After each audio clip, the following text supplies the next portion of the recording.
श्वास जाए उसी प्रकार से हमारा मन प्राण से आगे जाए। प्राण पे विजय प्राप्त करने का भावार्थ है जित श्वासो। हमारा श्वास जैसे ही ब्रह्मरंध्र की तरफ जाए, क्या मजाल हमारा श्वास हमसे पहले चला जाए वहां, क्योंकि मन की गति बहुत तेज है। इसी भाव को कहा जित श्वासो।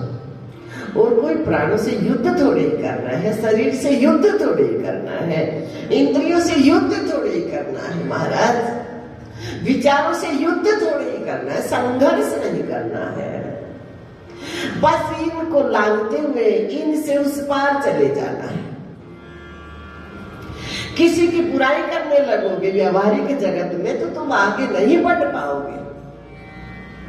किसी से ईर्ष्या करोगे तो तुम्हारा बहुमूल्य समय उसी में बर्बाद हो जाएगा। पुरुषार्थ करोगे तो आगे निकल जाओगे। जो समय बुराई करने में लगाओ, दूसरों से ईर्ष्याबाजी में लगाओ, दूसरों का अहित सोचने में लगाओ, वो समय अपने को आगे बढ़ाने में लगाओ। उसी प्रकार से न शरीर से युद्ध करना, न इंद्रियों से युद्ध करना, न प्राणों से युद्ध करना, न विचारों से युद्ध करना। बस इनको पीछे छोड़ो, निकल जाओ, आगे जाओ बस।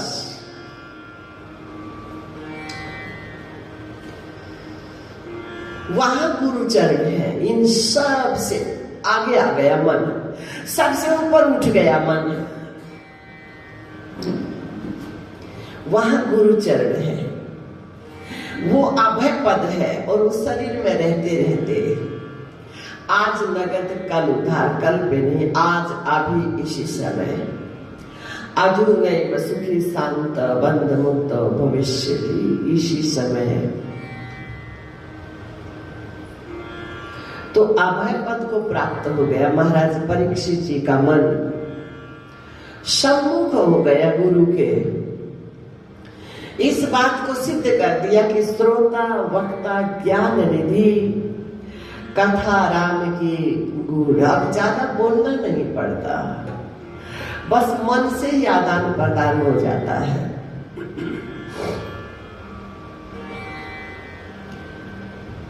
कहाँ वाणी बोल पाई होगी वहां। सुखदेव जी महाराज का मन कहाँ उतनी देर तक वाणी के साथ रहता है। बस भावना का आदान प्रदान हो गया और फिर उधर का भाव आया। गुरुदेव प्रारब्ध की रस्सी के अनुसार जब तक शरीर का प्रारब्ध शेष है तो समाधि में डूबा हुआ मन बाहर आएगा शरीर में। और यदि फिर कहीं किसी को छू गया मन तो, अथवा उस समय शरीर का निधन, प्राणों का उत्क्रमण हुआ तो फिर मन में जो चल रहा होगा वहीं फिर जाना पड़ेगा, वही गति होगी। तो कहा स्थूलो भगवतो रूपा, मन यदि बाहर आए तो ये संपूर्ण सृष्टि परमात्मा का ही रूप है। ये जो दिख रहा है ये सब माया है और जिस शक्ति के सहारे ये दृश्य दिख रहा है वो परमात्मा है। इन शरीरों के भीतर शरीरों का रक्षक चेतना आत्मा है। जो मेरे भीतर है वही इनके भीतर है। ऐसा भाव रखे। घड़ा मिट्टी से बनता है तो घड़े में मिट्टी के अलावा हो क्या सकता है। परमात्मा से ही संपूर्ण सृष्टि है तो संपूर्ण सृष्टि में परमात्मा के अलावा और हो क्या सकता है। ऐसा भाव रखे राजन।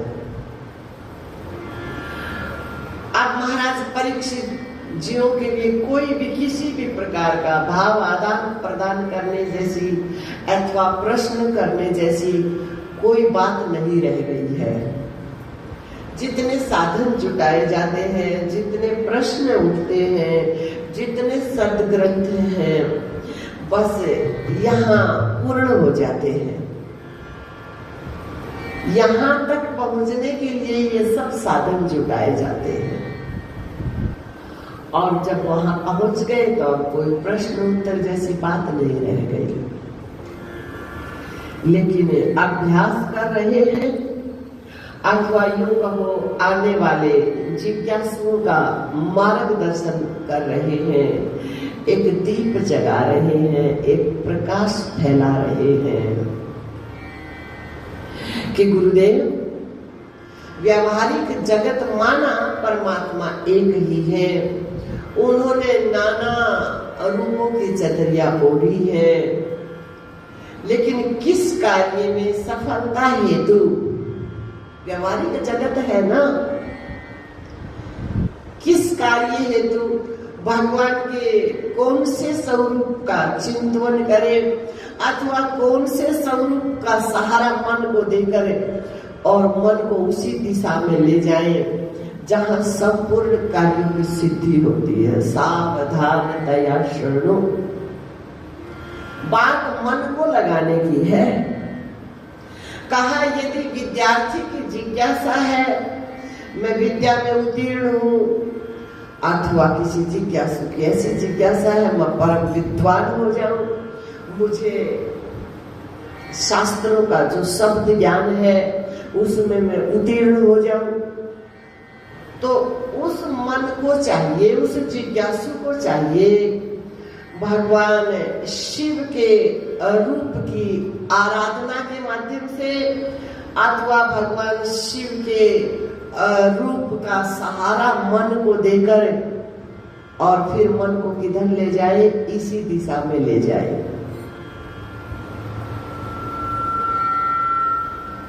देखो बात बनेगी मन को साधने से, वरना कितने ही अनुष्ठान कर लेना, कितने ही पाठ कर लेना, जब तक मन रुकेगा नहीं ना तब तक संकल्प सिद्धि नहीं होगी, मनोरथ की सिद्धि नहीं होगी। होता उल्टा क्या है, और कहा समाज में यदि प्रतिष्ठा चाहिए, मान चाहिए, सम्मान चाहिए, आदर चाहिए, अथवा यूं कहो बड़पन चाहिए, या यूं कहो आओ जी आओ जी आओ जी ये चाहिए, तो यज्ञ पुरुष की आराधना के माध्यम से अपने मन को साधे, बड़े बड़े यज्ञ करेंगे। धर्म की कामना है तो प्रचेतागणों की उपासना का सहारा देकर अपने मन को साधे। दाम्पत्य जीवन सुखद की कामना है, आपसी स्नेह की कामना है, कलेश रहित गृहस्थ की कामना है, तो उमा सती भगवती माँ पार्वती की उपासना के माध्यम से अपने मन को ठहराव में ले आए।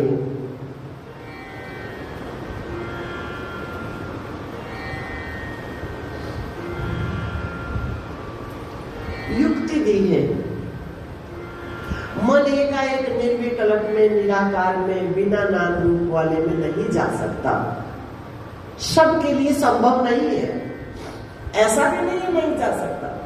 अगर ऐसा होता तो हमारे महापुरुष जा सकता है, लेकिन उसके लिए बहुत तीव्र जिज्ञासा चाहिए, उसके लिए बस सबको किनारा चाहिए, मन बिल्कुल शून्य हो जाए सब ओर से। लेकिन ऐसा सबके लिए संभव नहीं है। जैसे सभी विद्यार्थी एक जैसे नहीं होते, उसी प्रकार से सबके लिए ये संभव नहीं।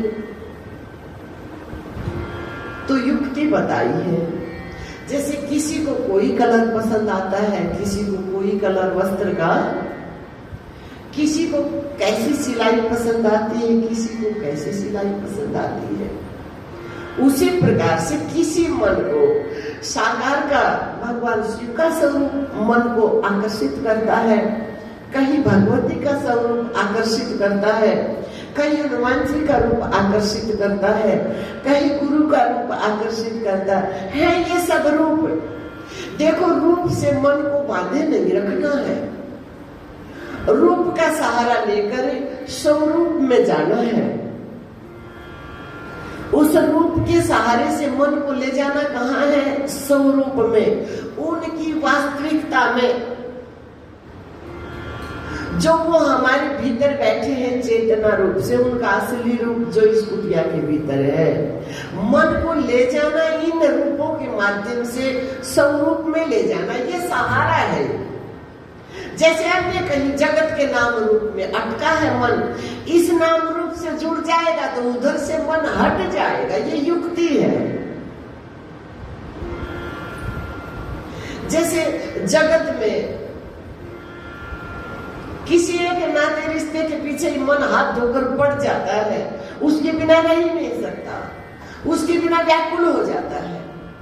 तो उसकी जगह कोई और थोड़ा शील स्वभाव का, कोई स्नेह करने वाला झूठा ही सही मिल जाए तो फिर उसका विस्मरण अपने आप हो जाता है, मन में उसकी जगह बढ़ने लग जाती है और उसका आसन वहां से उठने लग जाता है। बच्चे का एक खिलौने में जैसे बहुत मन रम गया, उसको छोड़ना ही नहीं चाहता, उससे अच्छे वाला खिलौना उसको दोगे तो स्वाभाविक है उस खिलौने के लिए जगह बन जाएगी। पहले वाले खिलौने की जगह वो अच्छे वाला खिलौना है वो लेगा और उसको हटाना भी नहीं पड़ेगा, अपने आप उसके मन से हट जाएगा।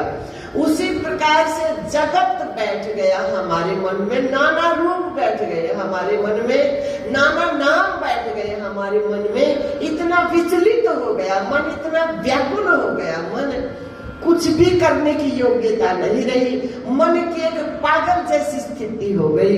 तो उस पागलपने से मन को बाहर लेकर आने के लिए भगवान के नाना स्वरूप है, जिधर हमारा मन आकर्षित हो स्वाभाविक उस रूप को अपने भीतर ले आए।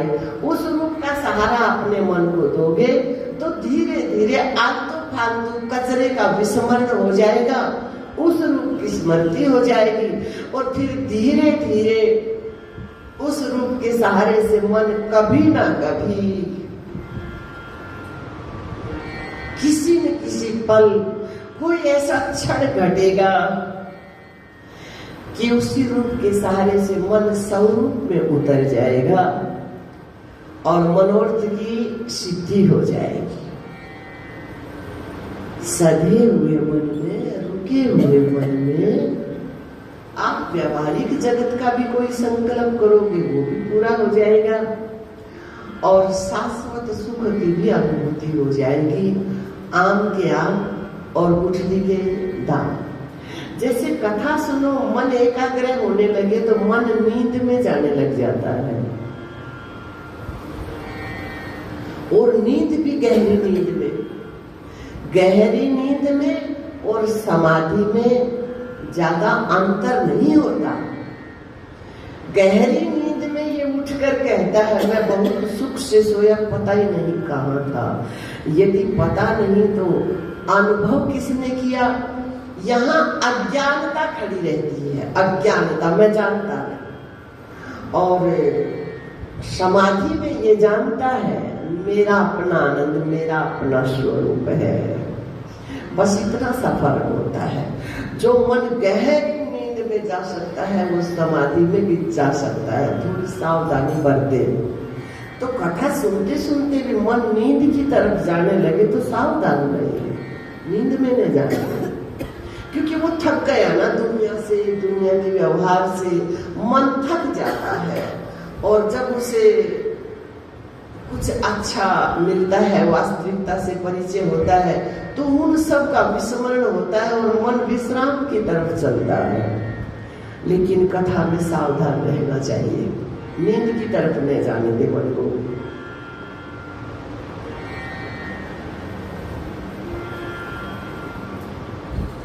कहा फिर गुरु जी एक ही कोई उपाय बता दो, अलग अलग रूप कहाँ कहाँ मंदिरों में कहाँ कहाँ खोजते फिरेंगे। कहा एक युक्ति है, भगवान श्री नारायण जी का नाम, बस नाम का सहारा दे दो मन को। उठते बैठते सोते जागते नारायण नारायण नारायण नारायण नारायण, इतना लपेट लो मन को, इतना लपेट लो मन को, इतना लपेट लो कि बस सब छूट जाएगा। और उसी के भीतर से आपके संकल्प का बीज क्या हो जाएगा, अंकुरित हो जाएगा, व्यावहारिक जगत भी खिल जाएगा। और जिस कार्य के लिए मानव का चूल्हा मिला कार्य भी, आपका स्वार्थ भी सद जाएगा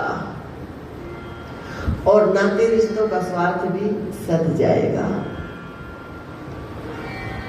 अब सुखदेव जी महाराज ने पूछ लिया,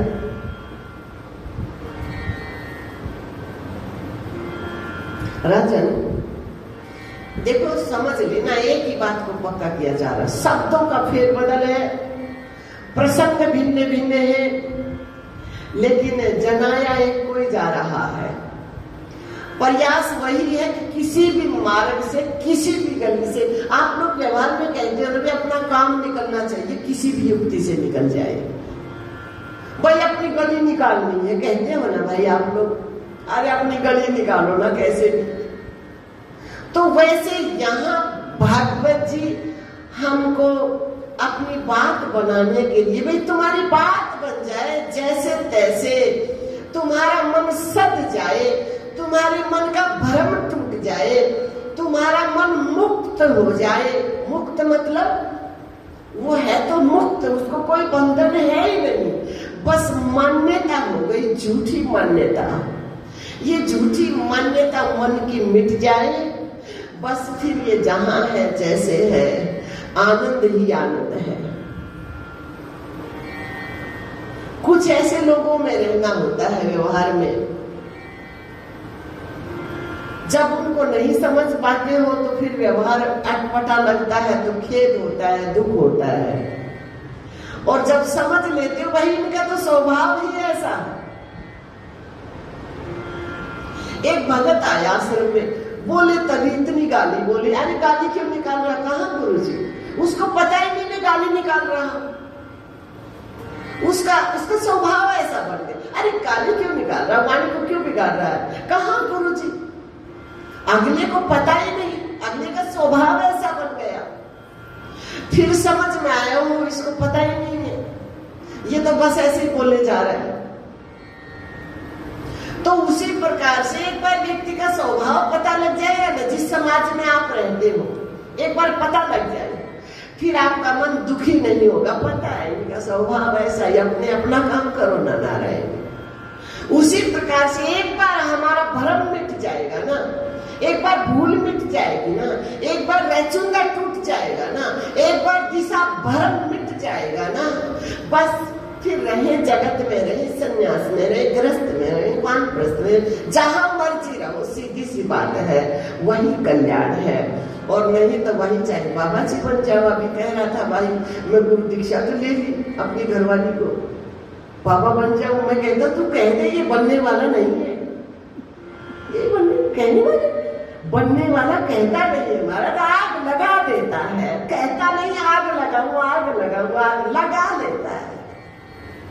आग लगाने वाला कुछ छिपा छाटी की बदबू फैला दी, जलूंगा जलूंगा, ऐसे बताने वाला घर में कोई जलेगा क्या, डरा रहा है सामने वालों को। तो बाबा बनूंगा कहने वाला बाबा बन ही नहीं सकता। जिनके मन में निश्चय होगी वो जोगी बन के चल पड़े। अरे तेरे को तो कानों का भरतरी ने कब पता लगने दिया, अपनी देवी जी को बताओ ना। भरतरी ने कानों का पता नहीं लगने दिया महाराज। बाजे थे बाजे, उठेंगे सम्राट, आएंगे सम्राट, स्वागत की तैयारी करो, पूजा की तैयारी करो, नगाड़े ले आओ महाराज, गाजे बाजे ले आओ महाराज, सम्राट आने वाले हैं। बाजे थे बाजे और घूरे थे नगारे, नाचत आवे थे ताजी। बाजे थे बाजे, हमारे सम्राट आने वाले हैं। बाजे थे बाजे और घूरे थे नगारे, आज नाचत आवे थे, ताज पहन पहन कर नाचत आवे थे ताजी।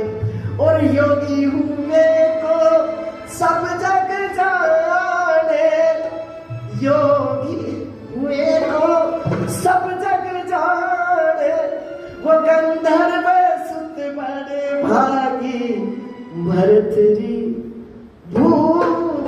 है वैरागी, वो चोट नगाड़े पे लागी भरतरी। तुमको तो पता भी नहीं लगेगा कौन सी गली से गया, कहाँ गया। इसलिए डरना नहीं भाभी जी, डरियो मत। ये कहे तो तू कह देना, बनो जल्दी बनो ना, छोड़ो पीछा महाराज।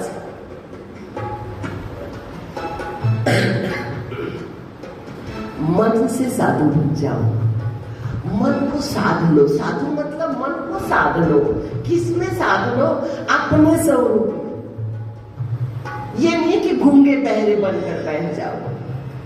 मन को साध लो अपने स्वरूप में, अपने राम में, चेतना में, आत्मा में। बस एक साधे सब साधे, और सब साधे सब जाए। इसलिए बस अपने मन को साध लो अपने स्वरूप में। ऐसा नहीं कि खाना पीना छूट जाएगा, पहनना उड़ना व्यवहार कैसे नहीं होता। महाराज जनक का बताओ ना। महाराज जनक तो सम्राट है, इतनी रानियां है, इतना वैभव है, लेकिन क्या है, मन को साध लिया। तो मन को साधो जहां भी हो। देखो संन्यास किससे लोगे? शरीर तो साथ रहेगा कि फांसी का फंदा लगा लोगे? शरीर तो साथ रहेगा महाराज। कैसा संन्यास? दो धेले का।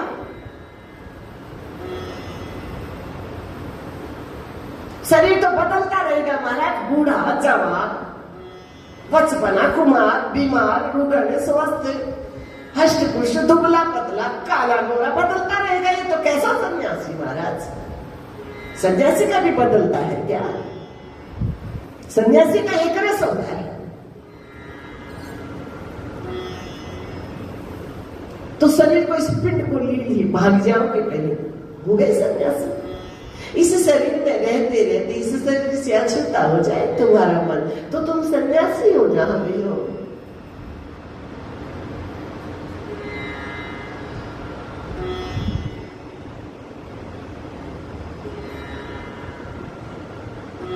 सुखदेव मुनि ने किया विचार, ये जगत मिथ्या दुख रूप अपार।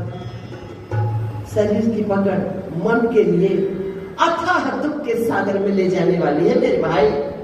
सुखदेव मुनि ने किया विचार, ये जगत, बाहर जगत में मत जाओ, अपने शरीर तक सीमित रह जाओ। जगत से मन कभी सिमटेगा नहीं, बस अपने शरीर से सिमट जाए, यहीं तक रहो। सुखदेव मुनि ने किया विचार, जगत मिथ्या दुख रूप अपार। चलो कहीं वस्तु ढूंढे सार।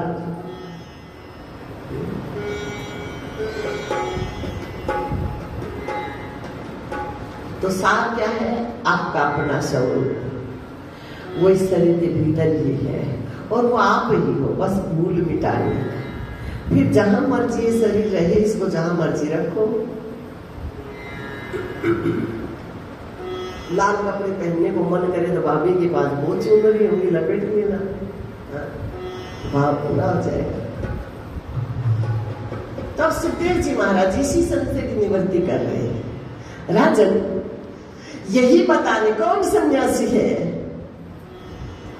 सन्यासी किसे कहते हैं, ये बता रहे। राजन, तुम्हारा मन जिस सन्यास को प्राप्त हुआ, तुम्हारे मन की जो स्थिति हुई, अथवा तुम्हारे मन की इस समय जो दशा है, अथवा तुम्हारे मन की इस समय जो दिशा है, उस दिशा में कौन मन जा सकता है? उस स्थिति को कौन मन पा सकता है? ऐसा सन्यासी कौन मन हो सकता है? कहा राजन, जो वृद्ध हो गए, गुरुदेव जो वृद्ध हो गए, ऐसा भाव दिखा रहे, शायद आप लोगों का भाव रख रहे हैं। भाई बुढ़ापे में करेंगे कुछ गांठ बात, है ना लीलाराम भैया? ऐसे कहते हैं बुढ़ापे में करेंगे भाई कुछ गांठ बात, कि मेरा राम का नाम है ना। बचपना तो बचपना खेल में खोया रे जवानी, नींद भर सोया जवानी, नींद भर सोया बचपना खेल में खोया रे जवानी। धिक्कार है, धिक्कार है, धिक्कार है। बचपना खेल में खोया रे जवानी, नींद भर सोया जवानी। सुनो कथाकारो, सुन लो श्रोताओ, बचपना खेल में खोया रे जवानी, नींद भर सोया जवानी, नींद भर सोया बचपना खेल में खोया रे जवानी, नींद भर सोया जवानी, नींद भर सोया। बुढ़ापा देख कर रोया रे काल तेरे सर पे छाया है, काल तेरे सर पे छाया है। बुढ़ापा देख कर रोया रे काल तेरे सिर पे छाया है, काल तेरे सिर पे छाया है। अरे मन किस पे फूला है, कौन दुनिया में तेरा है, कौन दुनिया में तेरा है। अरे मन किस पे फूला है, कौन दुनिया है क्या? बचपना दूर मत जाना, बार बार कह रहे हैं। नाते रिश्तों की याद में मन को मत ले जाना। तुम्हारा बचपना तुम्हारा हुआ क्या? तुम्हारी कुमारावस्था तुम्हारी हुई क्या? युवावस्था हुई क्या? बुढ़ापा कैसे होगा? किस पे फूला है रे, कौन दुनिया में तेरा है, कौन दुनिया में तेरा है। अरे मन, अरे मन किस पे फूला है रे, कौन दुनिया में तेरा है, कौन दुनिया में तेरा है, कौन दुनिया में तेरा है। बस यही भ्रम मिटाने के लिए गुरु शिष्य ऐसी चर्चा कर रहे हैं, हमको सावधान करने के लिए। गुरुदेव वृद्धावस्था में मन की ऐसी स्थिति हो जाती होगी,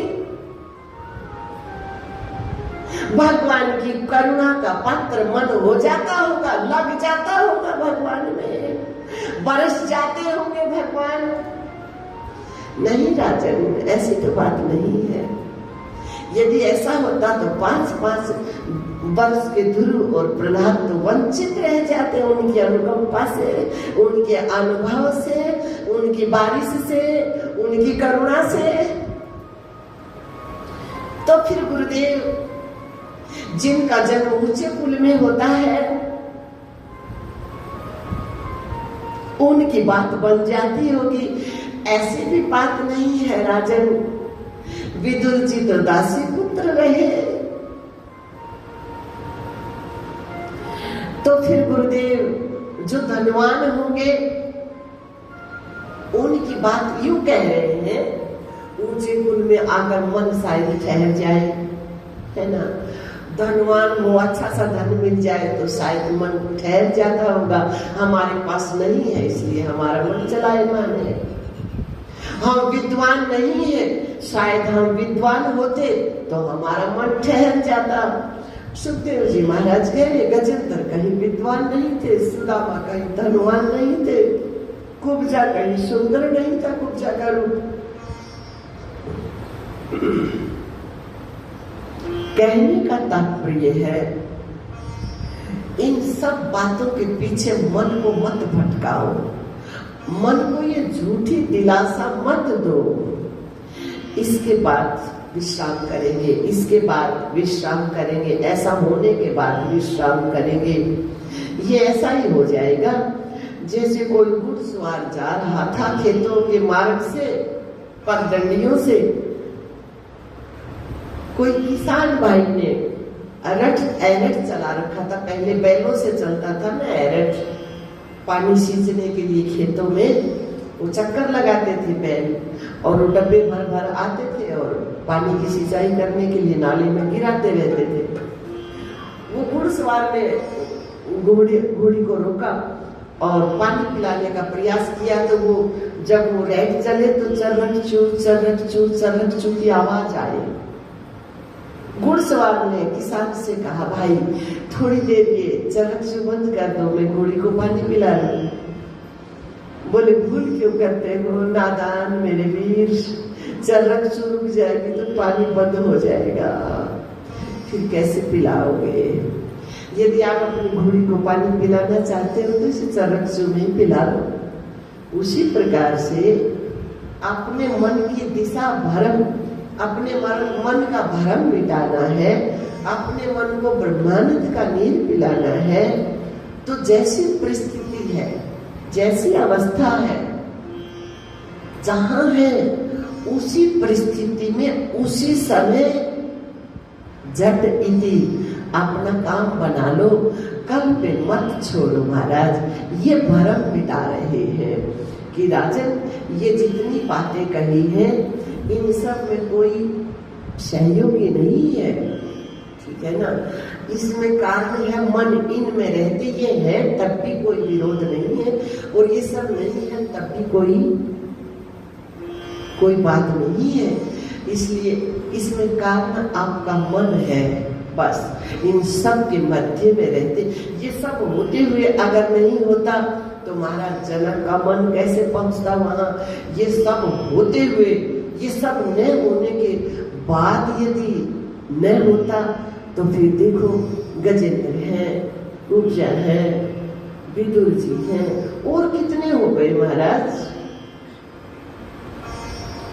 कब सबरी काशी को ध्याई, अजी कब पढ़ी आई गीता, कब पढ़ी आई गीता, कब सबरी काशी को ध्याई, कब पढ़ी आई गीता, अजी कब पढ़ी आई गीता।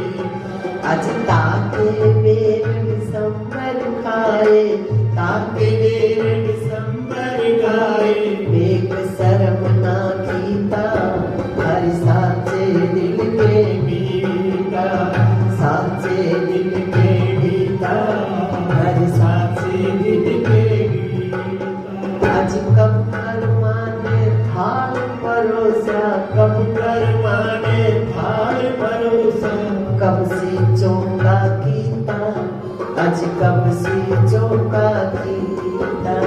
श्याम सुंदर मोहन प्यारे ने, श्याम सुंदर मोहन प्यारे, ताका खींचड़ा लीता, हर सच्चे दिल के गीता, ताका खींचड़ा लीता, हर सच्चे दिल के गीता, सच्चे दिल के गीता, हर सच्चे दिल के गीता।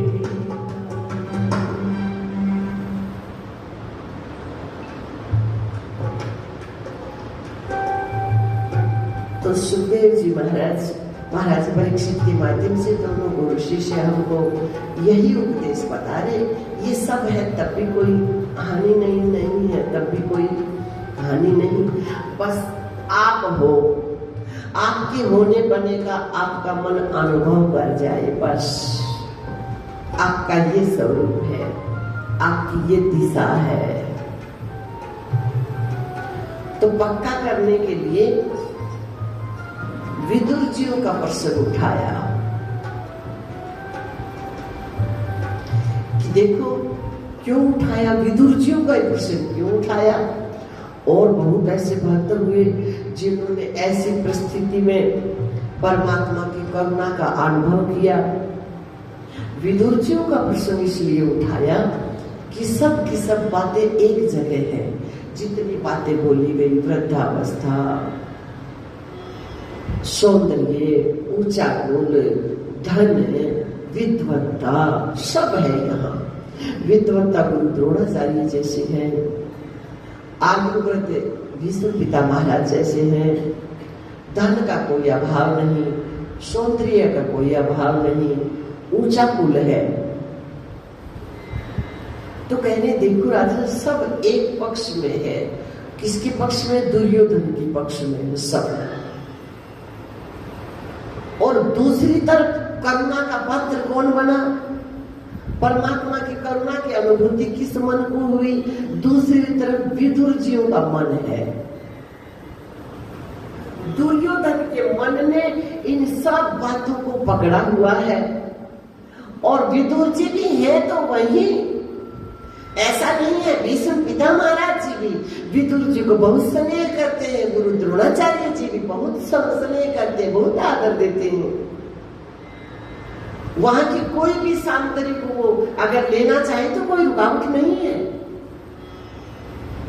लेकिन सबके मध्य में रहते हुए ये दिखा रहे, सबके मध्य में रहते हुए भी मन को अछूता कैसे किया जा सकता है, और सबके मध्य में रहते हुए मन उन्हीं के भीतर कैसे रच पच जाता है, कैसे धस जाता है। जो मन उनमें रच पच जाता है उसकी दशा क्या होती है, और जो मन सब में रहते रहते अछूता रहता है उसकी क्या सुंदर स्थिति हो जाती है, ये बता रहे। दुर्योधन का मन तो इन सब में रचा पचा है। आखिरी के समय क्या दशा हुई जानते ही हो। भीम की गदा से जंघा टूट गई, छटपटा रहा, प्राण निकल जाए बस, और कुछ नहीं चाहिए, जल्दी से प्राण निकल जाए। ये पीड़ा बहुत ऐसा ये कि मन शरीर में रमा हुआ था। जितना गहराई से मन शरीर में रमा होगा ना, उतनी ही शरीर की पीड़ा ज्यादा मन को व्याकुल करेगी, ज्यादा मन को परेशान करेगी। और जितना मन शरीर से हटा होगा ना, कितनी भी पीड़ा होगी, यहां कहा कि सूली की कांटे में टल जाएगी। कितनी भयंकर पीड़ा होगी। यदि मन थोड़ा अछूता रहना सीख जाएगा ना तो बिल्कुल हल्की सी महसूस होगी। और जितना रमा होगा, जरा सा कांटा चुभ गया तो चिल्लाएगा बहुत बुरी तरह से। तो ऐसी स्थिति हुई। भगवान श्री शांति दूत बनकर आ रहे हैं। विदुर जी को पता लगा, दौड़े दौड़े गए महाराज धृतराष्ट्र के पास। त्रिलोकी के नाथ आ रहे हैं और हमारे शास्त्र कह रहे हैं, शास्त्र सार कह, मात पिता गुरु प्रभु की वाणी, अज भी नहीं विचार करिय शुभ जानी, करिय शुभ जानी। मात पिता गुरु प्रभु की वाणी, बिनय विचार करिय शुभ जानी, करिय शुभ जानी। नहीं जो करोगे तो होवे हानि, अंत फिर पछताना पड़ेगा। नहीं जो करोगे तो होवे हानि, अंत फिर पछताना पड़ेगा। वृद्धों की आज्ञा सिर धर करना, होवे हानि वेदों में वरना। वृद्धों की आज्ञा सिर धर करना, होवे हानि वेदों में वरना। आत्मानंद लेके गुरुओं का शरण, भक्ति का प्रेम रस गाना पड़ेगा। आत्मा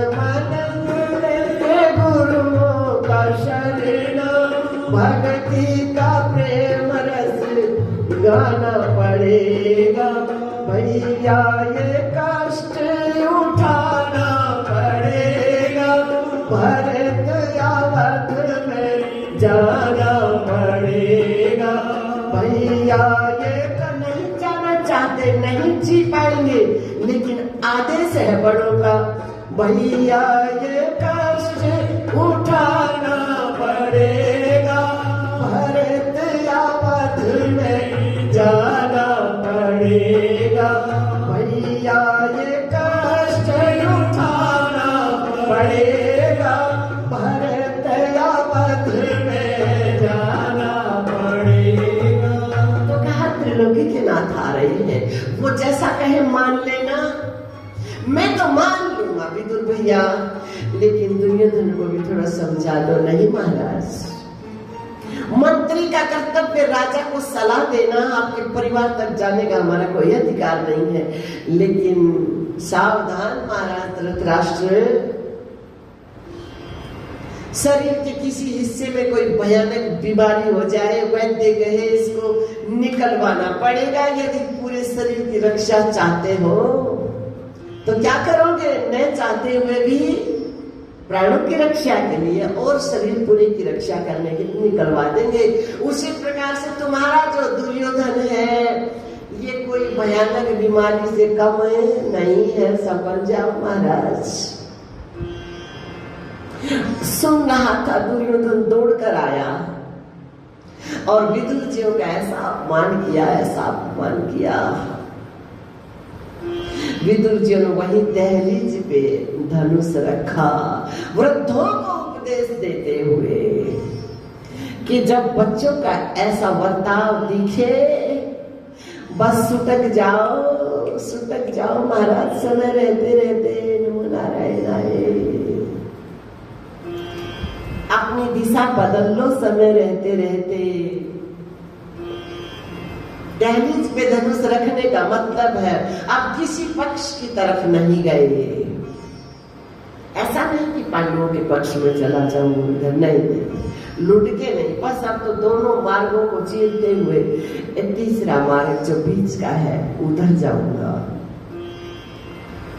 लेकिन उन व्यापक ब्रह्म को साकार रूप में आना था, दर्शन करने थे। आएंगे राजमार्ग से ही आएंगे ये लोग, आएंगे तो राजमार्ग से। कौन सा है राजमार्ग? यही है भृगुटी मध्य भीतर जो गुफा का मार्ग है, यहाँ तो कोई नहीं रोक सकता। विदुर जी का उपदेश है, तुम्हारे मन को इस राजमार्ग की तरफ आकर्षण होने में कोई नहीं रोक सकता। बाहर लाचारी है, बाहर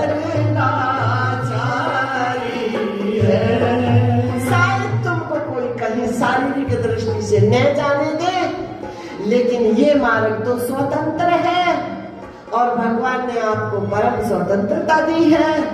बाहर लाचारी है, बाहर लाचारी है, नाच प्यारे का भीतर तो जारी है, नाच पिया। हो सकता है सांसारिक मर्यादाएं तुम्हारे मार्ग में बाधक बन जाए और मर्यादाओं का उल्लंघन भी नहीं करना चाहिए। बिना ही मर्यादा के उल्लंघन किए जो बात बन जाए, तो किसी डॉक्टर ने तो बताया नहीं कि मर्यादा का उल्लंघन करो, रहो मर्यादा में। और बाहर लाचारी है, बाहर लाचारी है, नाच प्यारे का भीतर तो जारी है, नाच प्यारे का भीतर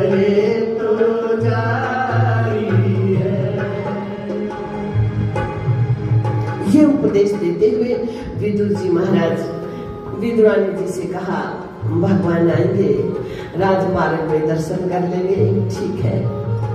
ये ऐसा होता दाम्पत्य जीवन। देवी मैं राजमार्ग की ओर जा रहा हूं, आप भी मेरे साथ चलो।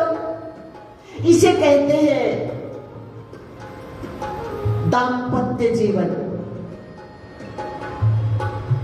एक पूर्व में भाग रहा है, एक पश्चिम में भाग रहा है, वो उसकी लगाम खींच रहा, वो उसको मुट्ठी में कैद करना चाहता, वो उसको मुट्ठी में कैद करना चाहता, मारोगे घोटकर समय से पहले। देवी जी मैं राजमार्ग की ओर जा रहा, वहां आनंद कंद की अनुभूति होगी, आप भी चलो जी महाराज। ऐसा नहीं ना जाओ, मेरा कोई काम नहीं।